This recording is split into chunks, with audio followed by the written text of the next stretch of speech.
સુરતમાં રિક્ષાના registration number બદલી તેમાં એકલી વૃદ્ધ મહિલાઓને બેસાડી તેમને ડરાવીને ઘરેણાની લૂંટ કરતી ગેંગ ઝડપાઈ છે। સુરત ક્રાઇમ બ્રાન્ચે ગેંગના મુખ્ય રીઢા આરોપી તેમજ મહિલાઓ સહિતની કુલ 5 આરોપીઓને ઝડપી પાડવામાં સફળતા મેળવી છે।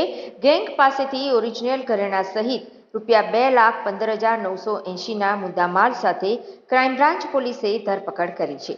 આરોપી ગેંગ એકલી વૃદ્ધ મહિલાઓને રિક્ષામાં બેસાડી ડરાવી ધમકાવી તેઓના ઘરેણાં ચોરી કરતી હતી। ગેંગ બનાવી આ ગેંગમાં મહિલાને રાખવાથી સરળતાથી વૃદ્ધ મહિલાઓને ટાર્ગેટ કરી શકાય તેવું આયોજન કરવામાં આવ્યું હતું।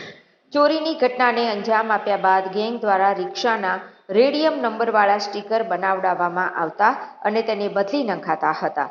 ચોરી કરવા જતા પહેલા પોતાની પાસેની રિક્ષા પર દર વખતે અલગ અલગ ખોટા રજીસ્ટ્રેશન નંબરવાળા સ્ટીકર ચોંટાડી લૂંટ, સ્નેચિંગ, ચોરીના ગુનાઓને અંજામ આપતા હતા, જેથી પોલીસ પકડી શકે નહીં। જોકે આરોપીઓ પકડાઈ જતા વધુ ગુનાના ભેદ ઉકેલાય તેવી શક્યતા સેવવામાં આવી રહી છે।